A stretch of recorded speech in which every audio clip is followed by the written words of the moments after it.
Hello, and welcome to episode number 103 of the Point of Convergence podcast. As always, I am your host, ExoAcademian. When we take the time to look back at the history of the UFO phenomenon in popular culture, perhaps no book has had an impact greater than Whitley Strieber's groundbreaking 1987 work, Communion. This was a book that, on the one hand, caught the world by surprise, depicting shocking, discombobulating encounters with beings of a decidedly otherworldly nature, despite the fact that the experiences seemed to be happening, at least partially, very much in physical reality, and were experienced not just by Strieber, but also by his family and by guests to his cabin in upstate New York. While shocking in its claims, one can easily make the argument that the reason the book had such an impact on popular culture is the fact that so many people resonated with the material within, and even more pointedly, with the now iconic cover of the book, depicting what has since become known as the quintessential gray alien. The being depicted on the front cover of Communion was not only provocative, but also, to many thousands of people around the world, strangely familiar. Of course, the question that inevitably arises from this fact is, why? Were these apparent memory fragments suggestive of a reality where untold numbers of human beings were being abducted in a similar manner to Strieber? And if so, what was the nature of the apparently extensive enterprise these beings were in the midst of conducting?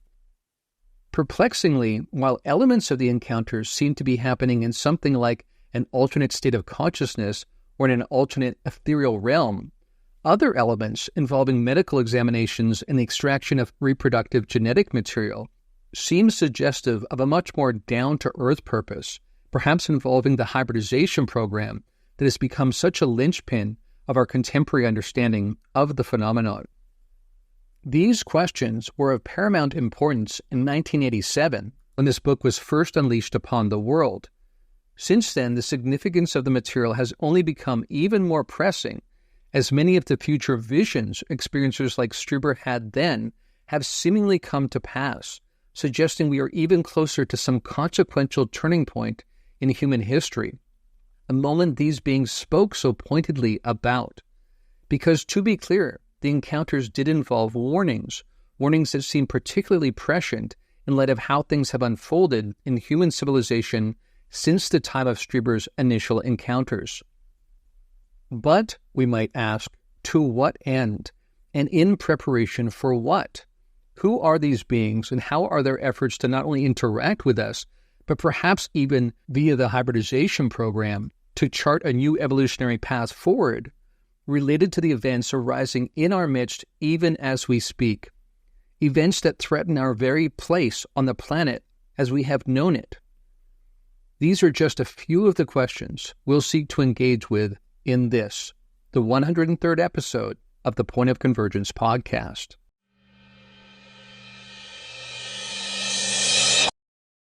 As we begin this week's episode, I just want to point out that if you'd like to support this podcast and my work, and in so doing, gain access to all of my content, which includes not just PoC and liminal frames and Event Horizon, but also the various feature material I create, as well as archived material, including the first 50 episodes of Point of Convergence, as well as early access and discounts to online classes and retreats, you can do so by going to patreon.com/ExoAcademian or by subscribing on Spotify. All right, with that preamble aside, let's move on to today's episode topic. We're going to be discussing Whitley Strieber's groundbreaking book, Communion, as well as what we've learned since then that provides additional context on those encounters as they were recorded in that paradigm-changing work. I also want to make note of the fact that this book particularly, was my introduction to this topic. Soon after I finished high school, I came across this book and was completely taken by it and the material within. And in fact, it wasn't just this book. I remember also gobbling up his follow-up books, including Transformation, Breakthrough, and The Secret School, which was published somewhat later. I really wish I still had those original versions of those books, but alas, because I've moved around a lot since I first read those books, somewhere in the shuffle they were lost. Now, as I said in the introduction, what is unique about this book is the impact it had upon the human populace. And again, not just because it's shocking in its claims, but because many of the claims seem somewhat familiar to people, buried perhaps deep in their subconscious. And of course, even more prominent than that was people's reaction to the front cover of this book, as I mentioned in the introduction. Again, it's not that people thought, a gray alien, some non-human being, as if encountering it for the very first time. They specifically felt a sense of knowing with this being, as if they had come across this being at some point in their history, even if, again, it was now lodged in the murky depths of their subconscious. And of course, importantly, if that sense of familiarity represented something real, as if many, many people have actually encountered these kinds of beings, then perhaps this suggests there is a much more extensive program underway where aliens, apparently alien beings, are interacting with human beings, and even, again, more specifically, gathering genetic material as part of some ongoing hybridization program of a massive scale. These were the implications if these memory fragments many thousands of people around the world experienced actually pointed to something real. All right, having remarked upon the cultural significance of this book, let's now jump into the material. I first want to go to the introduction to the 2022 edition of this book. It was recently reissued with a new introduction from Strieber himself. And of course, that's interesting because it allows him to reflect on what has changed and what hasn't changed in the decades since he first published this book. He writes, quote, "Since Communion was published in October of 1987, there has been a significant advance in how we understand the presence that most people think of as aliens. In recent years, this advance has accelerated steadily. We are right at the edge of official admission that somebody is here, and along with it, acceptance of this as a fact. But who, or should that be, what? When Communion was written, somebody claiming alien contact was publicly called a liar or pitied as being mentally disturbed. I experienced both reactions.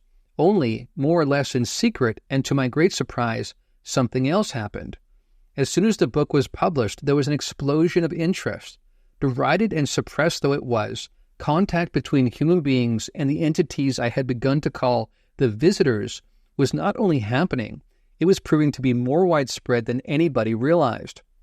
And yet, due to social engineering of some kind, possibly originating with government agencies that had realized what was going on and also understood that they were powerless to stop it, the entire culture, from science and academia to the man on the street, was being led to believe that it was all lies and craziness. Prior to publishing this book, I'd had a career as a novelist. With the publication of War Day in 1983, which was an acclaimed novelistic attempt to warn of the dangers of so-called limited nuclear war, my literary reputation had reached a high point.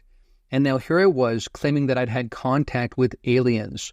Worse, some of my early books had been horror novels, and the intellectual and literary communities now forgot about War Day and rushed to say that Communion was also a horror novel, a clever hoax designed to deceive the public and fill my pockets with cash. Our many literary friends disappeared from our lives. I became a pariah, my wife a social outcast. Throughout his school years, our son was relentlessly bullied and persecuted. As for the media, they gave me a hearing, but in the process, more or less, ate me for lunch." He goes on to say, quote, "Starting in 2017 with an article in the New York Times, Glowing Auras and Black Money, the Pentagon's Mysterious UFO Program by Helene Cooper, Ralph Blumenthal, and Leslie Kean, revealing that the U.S. Navy was in possession of video of aerial objects that were not of known origin, elements of the U.S. government have been admitting that we are not alone. Further revelations by Pentagon insider Luis Elizondo have made it clear that they have been aware of this for years. With the release of yet more radar tracks and pilot reports, even the most recalcitrant scientists and academics have begun to at least stop rejecting the idea that an intelligence might be behind the objects or even in them, unquote. So there we see the bookmark between two key periods in our history. When he first published this book in 1987, even though it captured public attention, he was basically eaten alive by academia, by scientists, and even by his literary friends, his literary community. But he noticed again in 2017 there was a significant change when the government began to finally acknowledge that there were unknowns in our sky and at least opened the question to the possibility of their origin being non-human. Now, something else that Strieber touches upon in this new introduction to the 2022 edition is the fact that not only is this not derided and scoffed at as much as was the case in the late 1980s when his encounters happened, but in addition, we've actually seen academia, scientists and whatnot, begin to look to studying this phenomenon. And that begins by looking at the people who've had these experiences and not assuming that they are simply crazy or making up stories, but actually looking at their brain structures to see if there's something that hints at what might be going on here, and at least a connection between certain kinds of people and the fact that they had these certain kinds of experiences. And this relates to the so-called caudate putamen, part of the brain that scientists have keyed in on in trying to understand this. In touching on this, Strieber writes, quote, "Over the past few years, a small group of neurologists and biologists obtained access from close encounter witnesses to their medical records in order to study their brains. They soon found that some such witnesses had abnormally dense connections between two brain areas, the caudate and the putamen. These brain areas, collectively called the striatum, are critical parts of its executive function and are involved in cognition and perception. In 2022, a doctor who was involved in the program examined my 2014 MRI scan. He reported to me as follows: the caudate putamen connections are at the density of upper normal. While the density bilaterally are upper normal, the white matter connections are unique in my experience. They're very distinct, more than I have ever seen. They are highly non-striatal and not running parallel in any plane. Non-striatal means that they are not striped gray and white matter as is seen in other brains. This could indicate some unknown functionality, perhaps related to perception. Was something done to my brain when the needle was inserted into my head, which over the years caused this change?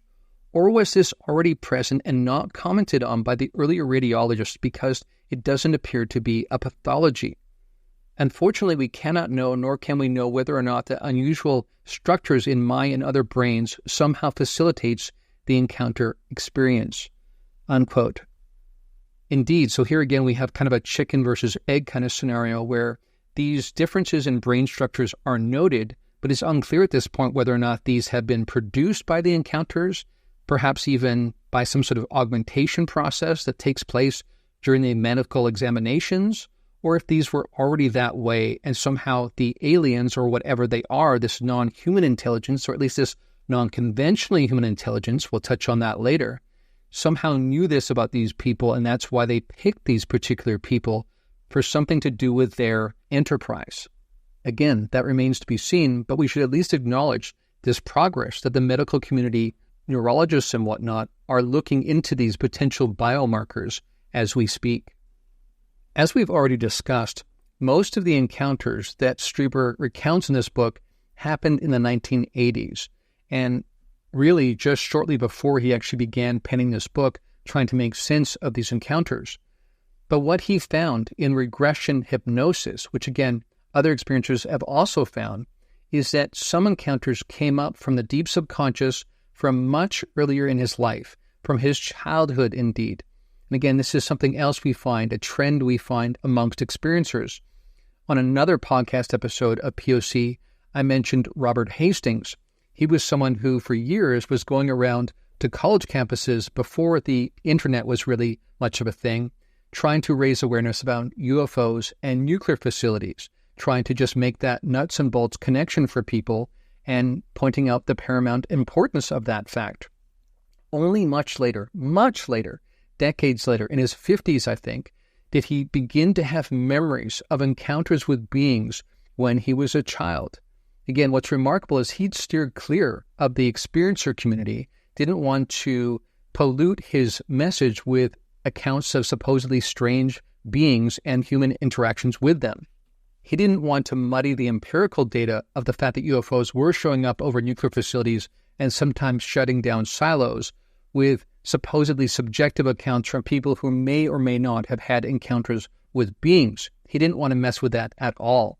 But of course, that began to change when much later in life, he began to have memories himself of having encounters with these beings. And what that raises, in Strieber's case, in Hastings' case, as well as in other people's case, including my own and Mike Masters, who I'm going to mention later in this episode, is the fact that the very paths we take are to some degree directed or at least seeded with intention by these beings beginning in childhood. And again, that changes the course of people's lives. And again, this all being connected to some consequential moment which is fast approaching human civilization as we speak. So let's jump back into the book where Strieber recounts not only his experiences from the 1980s, but also when this earlier memory began to surface during hypnotic regression. Quote, "In communion, I describe 5 contact events, 4 of which I experienced over 1985 and 1986, and one when I was 12 years old in 1957. I believe that actual physical events were involved in all of them. For 3 of them, this is because there were witnesses who were never directly involved in the encounter itself, but who did in some way notice it as it happened. Of the latter, there are 2, and my reasons for believing them to be true are because, as incredible as they are, many other people spontaneously reported similar ones in the letters we received after communion was published, long before such things were generally known." I'm going to jump forward to when he talks about his much earlier encounter as a child. Quote, "As to the 4th event, which was my sudden return to the age of 12 during my hypnosis covering the December 26th abduction, I think that it probably means that something must have happened to me while I was a little boy that traumatized me in the same way as did the 1985 abduction. Whether or not the description of this childhood event, being abducted with my father and sister from aboard a moving train, is accurate or not, I cannot be sure. The Secret School, the book I wrote in an effort to recover childhood memories, contains just enough corroboration to suggest that some unusual things may have happened. As far as any childhood experiences are concerned, until that moment in Dr. Klein's office, I remembered nothing whatsoever about them. The only reason he even asked me my age was that he noticed a tone in my voice that suggested that I had gone back to an earlier time in my life, something that he had observed with abuse victims.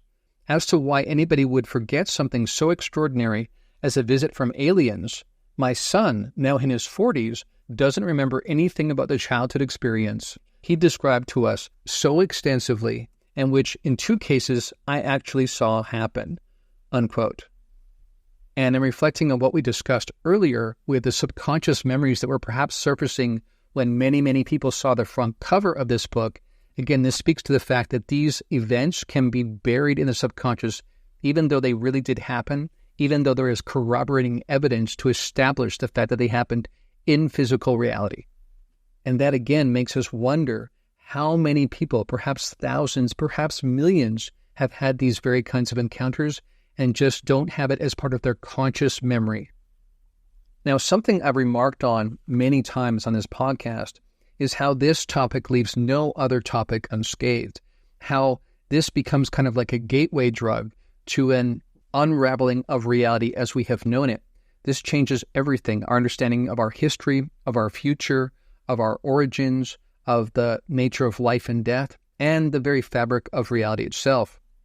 Now, Strieber, along with his wife Anne, who is now passed on, even though, again, Strieber had ongoing interactions with her even after she moved on, learned about this connection between the living and the dead, and specifically the beings and the dead. They seem to show up with the dead, the human dead, very often, which seemed to point to the fact that they somehow had a cross-domain capacity, or perhaps even more importantly, pointed to the fact that this hardline division we assume is the case is actually largely illusory.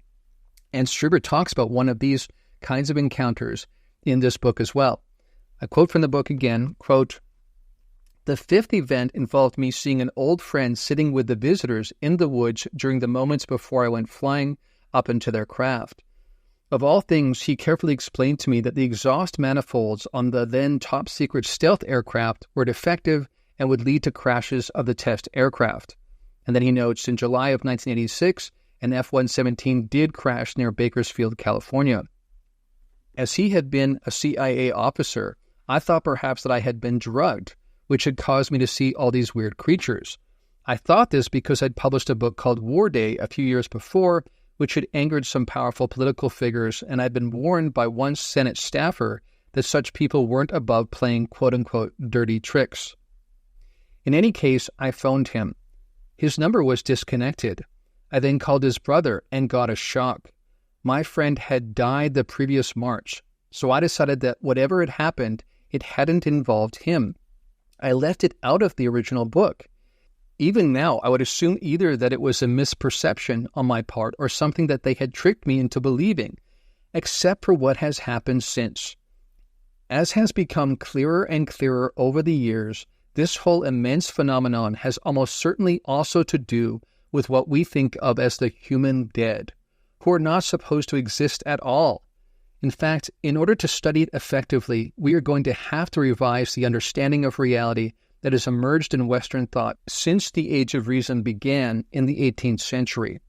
I don't think that we are ever going to need to say that some sort of quote-unquote supernatural is real, but rather that there is a significant part of the natural world and our own presence in it that we do not yet understand as part of objective reality, but rather only in terms of stories of gods, angels, demons, ghosts, and so forth." Unquote. Something else that we've discussed many times on this podcast, as well as on Liminal Frames, is how people's understanding, perception of this phenomenon changes over time, and how experiencers go from ontological shock and really wishing these encounters were not happening to actually, for many of them, actually embracing these encounters and welcoming how it opens a new understanding of reality itself, as well as a depth of understanding of the human soul. And indeed, Strieber also went through this transformation, and he discusses this in this next section. Quote, "Over the 30-plus years since my abduction, I have gone from being outraged and terrified to learning how to engage with our visitors in ways that are useful and enriching to me. The relationship that started in the depths of hell for me now unfolds at the flickering edge of heaven.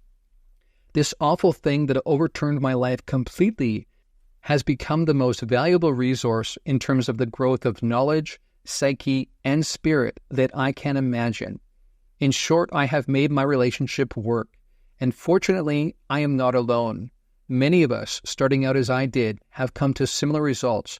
Not all, of course, but many." Unquote. Now, we should note that that reflection came with perspective and time.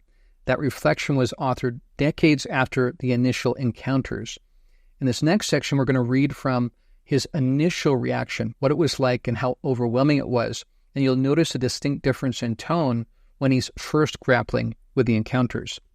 Quoting now from the original version of the book, quote, "This is the story of one man's attempt to deal with a shattering assault from the unknown.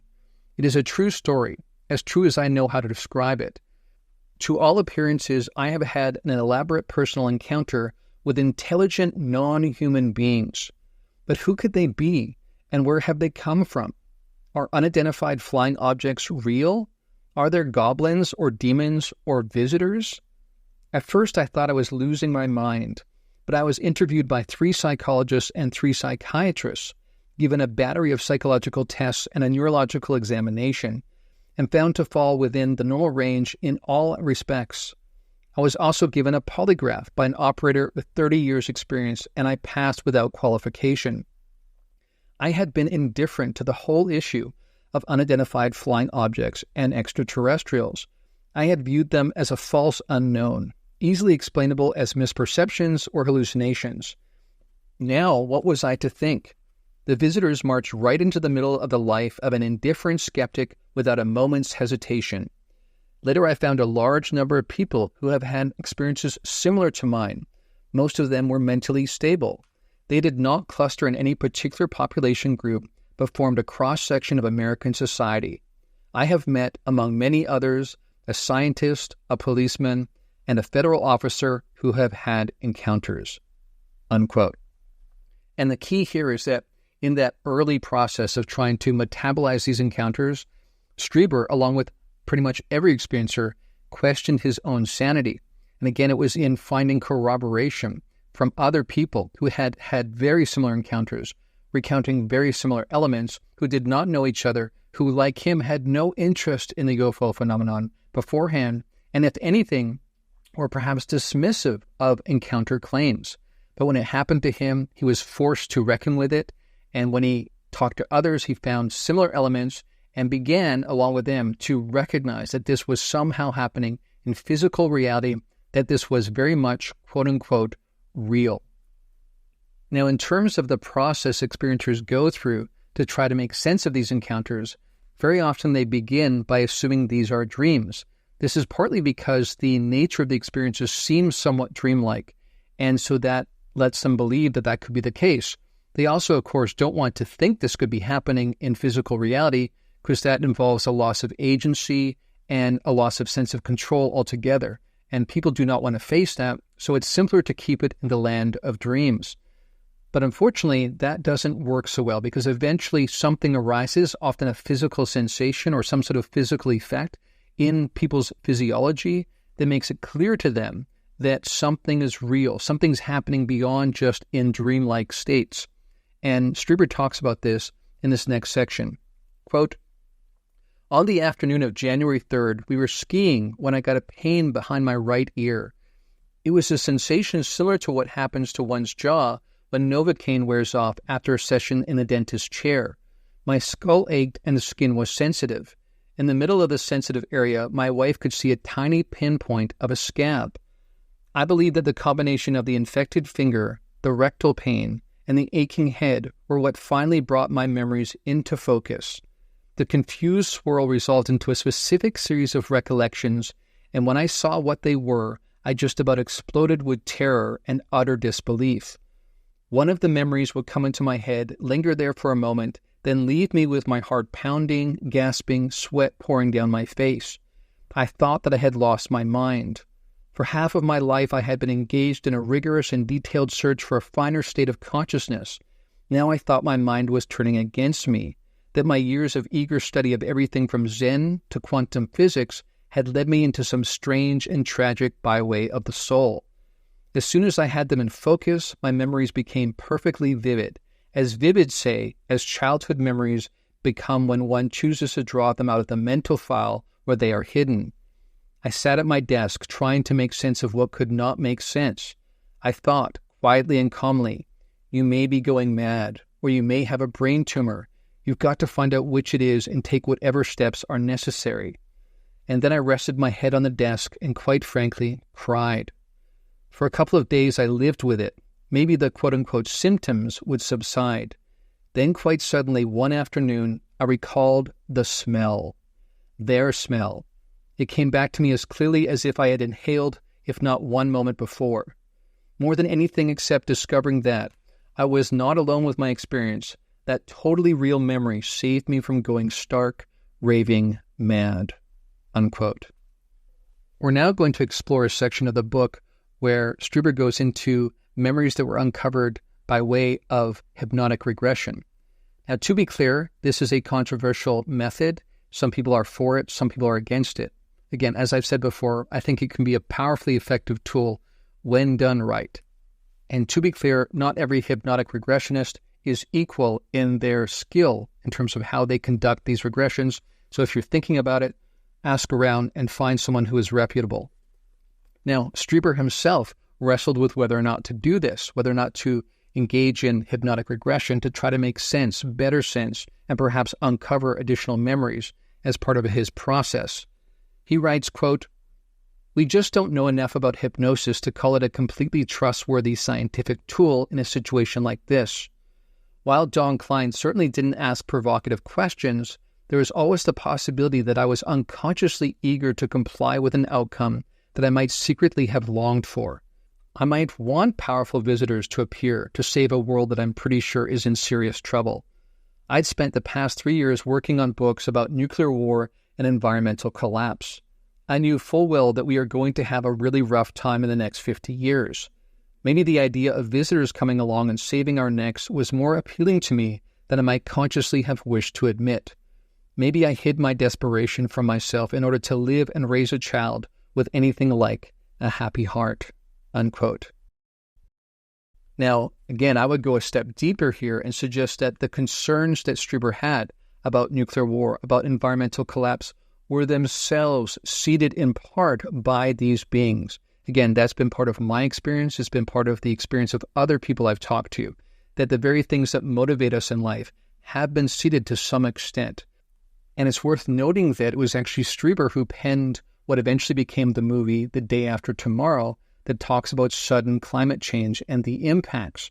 Of course, decades later, that book that became that movie is incredibly prescient because we actually have major concerns now that warming in the Atlantic could cause a collapse of the North Atlantic current, a major premise behind that book. So again, we ask ourselves, is this coincidence, or were these beings already ahead of time because they move through time differently than we do? And that's a key point. We'll come back to that later in terms of their potential origin. They use the knowledge they have across time to seed different ideas so that they steer not only the course of individual lives, but perhaps even the entire civilization. We're now going to jump forward to a section of the book where his first hypnotic regression is conducted. We're going to pick it up just after he has seen a light flash in front of the window, and he's very upset by this, very scared by this. Quote, "Relax, close your eyes, relax. You're going to stay relaxed. You're not going to open your eyes. Stay relaxed. Now tell us what you saw." "I saw something that looked like it had a hood on it, standing over by the wall near the corner in our bedroom. And I don't want it to be there. I don't want it to be there. Please, God, what's it doing to me? Stop. Stop. What's it doing to me?" Screams prolonged for 20 seconds. And Strieber remarks, "I cannot recall experiencing at any time in my life such panic as was evoked at this point in my hypnosis. My memory was of seeing the shape sweeping across the room and realizing with a feeling that galvanized my whole being that it was something totally unknown to me, glaring at me from right beside my bed in the dead of the night. I then emerged spontaneously from hypnosis. No written words, nothing can convey my feelings at that moment. All I can say is that I relived fear so raw, profound, and large that I would not have thought it possible that such an emotion could exist." He goes on to say, "Oh, I feel like I'm going to throw up in a minute. I'm sorry. Oh, I didn't know there was anything in my house till just this second, that night on the 4th of October. He begins crying. "Jesus, oh God, oh boy, scared the devil out of me. Sorry about that. I didn't expect this to be that bad because if I was preparing for being scared on the 26th, I did not know that anything had come into my house. Well, it was there." "Can you tell us?" It's dark. It's like a little man with a hood on or something. It looks almost like this, there's no head. He's covered in something and comes over to the bed and he starts like sticking something in. Not into my head, you understand, but like it was sticking into my mind. It would make a noise like a voice. It was terrible. It was just god-awful horrible. He was standing there doing that. What was he doing? I can't. I'd have to be hypnotized again if I was ever going to find out what that thing was saying. It was something that was being said inside me, like it had a little thing it could touch to my head and it would make a voice. That's what I think it was." "While he was talking to you, you weren't shouting then?" "I was shouting. No, I was. I was confused by the question, as will be seen in a moment. The figure was not in fact talking to me. I have absolutely no idea why the other people had... I don't remember, because I'm damn sure I was shouting." "Do you remember what your wife was doing?" "I don't see her, because I'm turned toward the thing. Am I still hypnotized?" "No." "I swear to God, I just can't believe that this happened. But it did happen. I'll tell you, the light comes down past the window. Then I see a glow in the front yard. I thought I had gotten up, but I don't think now that I did. I thought I had seen the glow against the roof of the living room, but I don't think that I did. I think I knew all along. It was coming in by the window, the glow, and I just didn't somehow want to say that, because it was very obvious even that it wasn't a fire. And I just don't know what he was doing. And I'll be frank with you all, I just can't figure it out. It was very scary, but he wasn't wearing a cover he had a cover on. I'm shaky. Perfectly understandable. I can't understand it. Yes, I guess of course I understand why an experience like this would be so scary. But you want to keep on? If you'd like to. I do, definitely. Okay. I think I may have gotten right at the beginning through the worst part of it, frankly, because whatever it was, when it first came to me that night, it was ultimately terrifying. Bud Hopkins responded, "It's often like this. Beginning moments are the worst, and after that, it gets easier." Unquote. And now we're going to jump a little bit forward where he talks about encountering the specific being and describing the being and what the being is doing to him. Quote, "He's little, goes up to about the top of the lamp, looking down at me. Got eyes, big slanted eyes, a bald head. He's looking down at me. He's got a ruler in his hand, has a tip of silver, touches me. I see pictures. I see pictures of the world just blowing up. I see pictures of the whole place just blowing up when he touches my head with this thing. Jesus, it's a picture of like a whole big blast, and there's a dark red fire in the middle of it, and there's white smoke all around it. And the being in my head says, 'That's your home. That's your home. You know why this will happen.'" Strieber continues, "I know why." He's weeping. "Why don't you like me? Why do you hate me?" "Who said that?" Dr. Klein asks.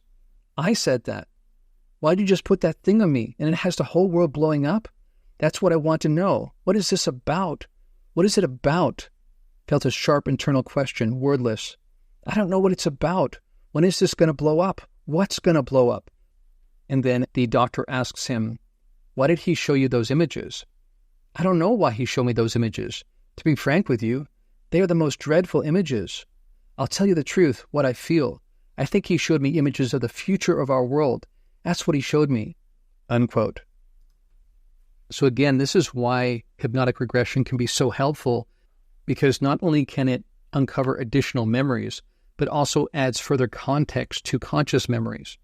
And we're now going to jump to a section where Strieber is beginning to realize that this might go back to his childhood. Quote, "Much later, I listened to the tapes of other people's memories and hypnosis sessions with their permission, and I read Bud Hopkins' book, Missing Time. I then participated in a colloquy with other people who remember being taken. There I found that multiple episode memories are quite commonplace. Many people who report being taken report a lifetime pattern, much like the one I had discovered. I wrestled with the notion that something might have been happening in my life, real encounters that were having a tremendous, hitherto unconscious effect on me. Certainly I had acted as if this were true before any conscious memories had emerged. The conscious memories didn't really come before the first week in January 1986. Yet as early as the summer of 1985, I had become nervous about people in the house, even to the point of buying expensive burglar alarms and in October, a shotgun. I even tried to move back to Central Texas, where I grew up. It is interesting to note that I was, if anything, even more fearful in Texas than I was in New York. Did this mean that I unconsciously recalled even more frightening things happening there? Unquote. And again, this speaks to the fact that he realized that he had had contact experiences even as a child that are recounted in his book, The Secret School, which came later after this book, perhaps a decade later. We're now going to jump to a section of the book where Strieber recounts interactions with one particular feminine-feeling being. He had ongoing interactions with her, felt a deep bond with this being. And in this particular interaction, he begins to put together that this somehow relates to the fate of the earth, and this perhaps explains why they would perhaps have the right or the need, the necessity to do what they're doing. This is all recounted in this one section. And I quote, "As I remembered her, I found myself filling with a formless question, groping for what it was that perplexed me. I recalled an exchange that now came to seem very important. I'd had a very distinct impression of her, that she was old, not just aged like an elderly person, but really old. Why had I felt this? I could not be sure. I still remember her voice, soft, coming from I know not where, answering me, 'Yes, I'm old.' When she spoke in my head, there was a lilting quality to it, but when she used her voice, it was startlingly deep to be coming from so slight a creature. It was more than a bass. It sounded like it was booming out from the depths of a cave. I remembered my protest to her when she reassured me about the operation not hurting me. The sense of helplessness was an awful thing to contemplate. "You have no right," I had said. "We do have a right." 5 enormous words, stunning words. We do have a right. Who gave it to them? By what progress of ethics had they arrived at that conclusion? I wondered if it required debate or seemed so obvious to them that they never questioned it. The fire before me sputtered. I opened the vent on the stove and it obediently flared up again. Maybe their right came from a different direction than one might think. If they were a part of us, it might be that we granted them the right they assert. Listening to the crackle of the fire mingle with the ticking of the clock, I thought that perhaps I might welcome voices of instruction. After finishing Nature's End with James Kunetka, I began to feel strongly that the present world situation was unsustainable. I did not think that the world was actually ending, but I could easily have been persuaded that the biosphere would soon change so catastrophically that an immense amount of human life would be lost. I wondered if a mind contemplating terrors such as this might provide itself with gods, if only to ease the burden of being alone with the fear. If they were real visitors, though, I wanted to know the ethics behind their assertion of their right. Of course, we ourselves barely question our rights over the other species on Earth. How odd it was to find oneself suddenly under the very power that one so easily assumes over the animals." Unquote. Now, let me just take a moment to remind us all of the imminent looming change, either cataclysm or transformation, that I've been discussing on this podcast and on the other podcasts over the last few months. If anything, the words that Strieber penned decades ago are only all the more relevant in our present day. And indeed, the signs in the world itself, in terms of potential cataclysms in our midst, are only that much more prominent now than they were then. And where there were whisperings and hazy pictures of a potential future then, there is now an all too clear picture coming into greater and greater focus of a future of which we stand at the very precipice of. Now, in shifting from the time in human history where Whitley Strieber first penned this novel to the times of today, I want to reflect on an experience I had recently, a series of experiences actually, that again feel very synchronistic. And again, of course, that ties into things I've been talking about on my various podcasts over the last few months, where clearly the synchronicity seems tied to direction that is coming my way. This will make more sense in a second. First thing I want to say is, prior to me going out to Idaho and Montana recently, I had already decided that this book was going to be the focus of the next PoC episode. I'd already made my notes and decided which quotes I was going to use and that kind of thing. Then last Wednesday, I flew out to Idaho to prepare for this consciously connected retreat for a group of people who had taken my Expanding Awareness class. It was a remarkable retreat with a wonderful group of people, and it was an event that I think we will all remember moving forward. Now, after the retreat had concluded, I drove up to Montana to spend some time with my friend Mike Masters. Many of you will know Mike Masters as the chief proponent of the extratempestrial hypothesis. He's a professor at Montana Tech, and he is a biological anthropologist with a specialty in the hominin line.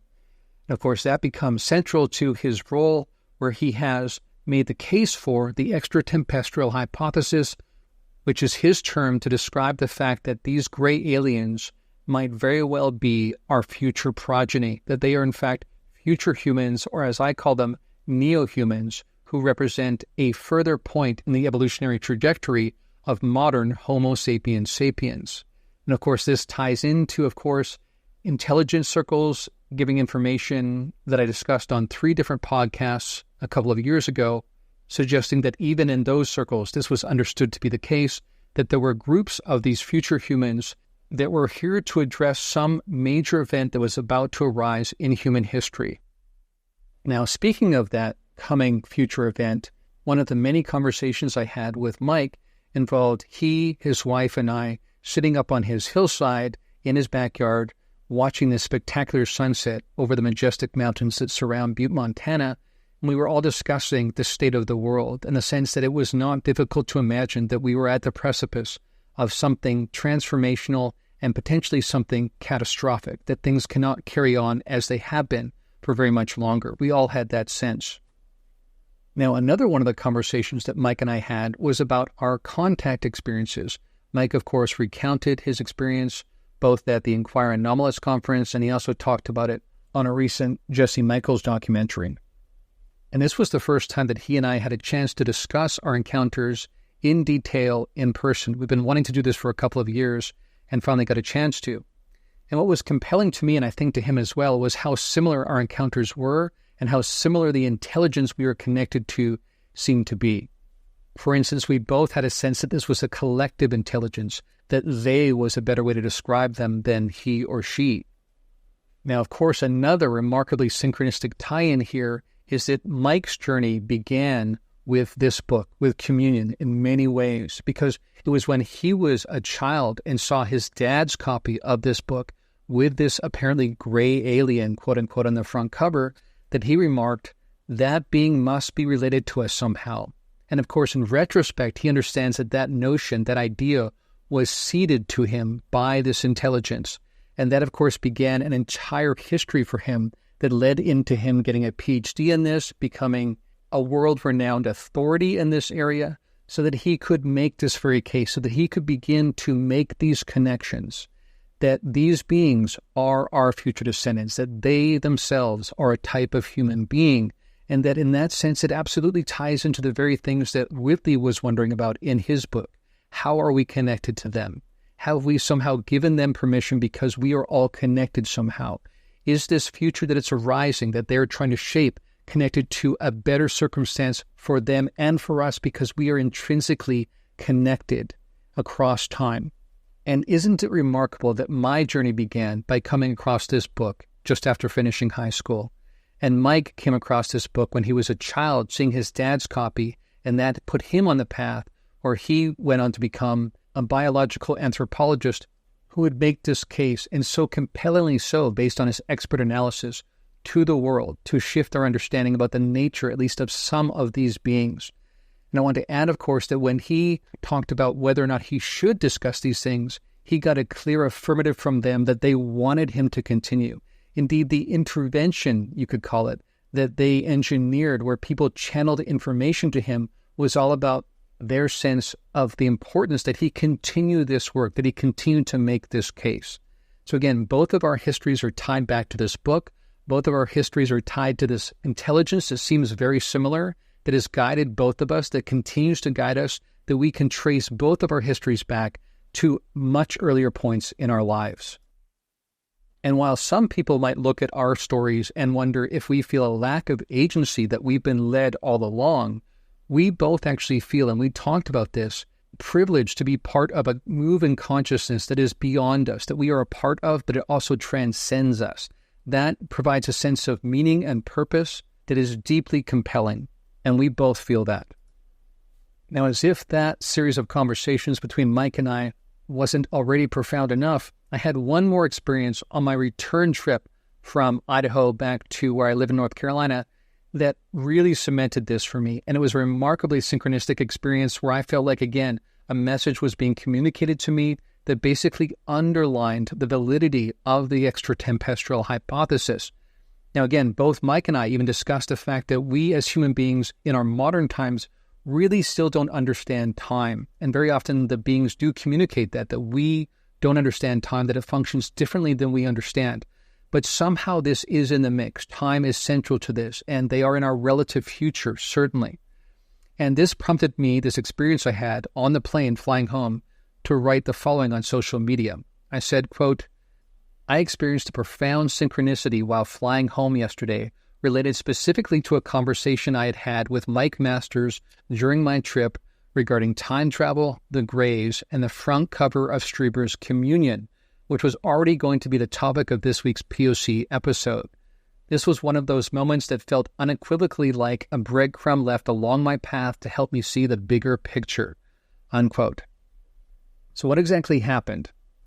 Well, one of the many conversations Mike and I had over those couple of days that we spent together was discussing trends in human physiology, trends around how different people groups across the planet with different ethnicities are evolving differently, and how that might relate to the future human hypothesis, where certain people groups seem to mirror those characteristics more than others. Now, we were talking about a specific people group and the commonalities there with the Greys, and how that seemed to be the cutting edge of human evolution at this point in time, and that when you also look at the Greys, they most resemble those kinds of characteristics. So you can see a direct line from one to the other, from the most cutting edge of current human evolution to what eventually becomes something that we call a gray alien. Now, again, there could be events in between, cataclysms, survival of those cataclysms that partly explain the way that they look. But even when we look at current trends of evolution, just follow that along and you eventually get to something like a gray alien, which is remarkable in itself. But specifically, this one ethnic group is most in line with that trajectory. Now, on my plane ride home, I was reflecting on this, and at one point, there was someone who was bringing the food and the drinks to everyone. Yes, here I'm speaking of a flight attendant who was slowly, row by row, bringing food and drinks to everyone. And because of that, I had a long time to observe this person. And this person also was representative of the ethnic group that Mike and I discussed in terms of the cutting edge of human evolution and how that can be followed along a line towards what eventually becomes something like a gray alien. And in that moment, I had this kind of overlay in my mind that helped me connect some dots. And it was having brought to my attention, piece by piece, elements of this person's physiology that when traced along a direct line will eventually become what we consider a gray alien.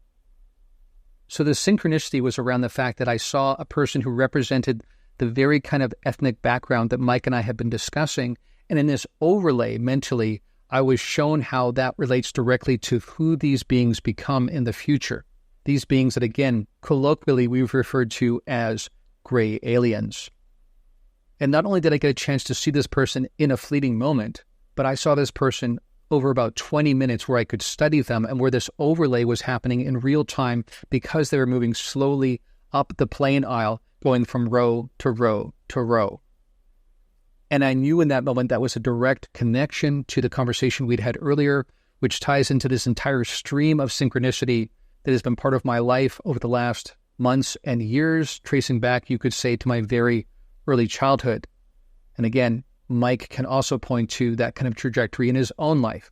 And over these couple of days we spent together, this kind of intersected and I think helped provide clarity and a sense of peace about the entire thing, because both of us also have this overarching sense that these beings, the beings that are contacting us, that represent the furthest reach of evolution that perhaps we've encountered, are very good beings. They're benevolent. They are the prototypical love and light kind of beings. That's been our experience, both of us. And knowing that they are in charge, that they are trying to mitigate and help navigate this transition in human history, makes us feel better about the entire thing. And again, makes us feel privileged to feel like we are playing a role in that entire enterprise. An enterprise that ultimately stretches across time and space and that fundamentally impacts all of us. And on that note, we've come to the close of another edition of the Point of Convergence podcast.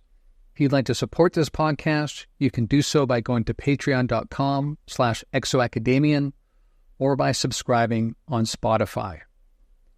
Until next time, friends, from deep within the Blue Ridge Mountains of North Carolina, this is ExoAcademian signing out.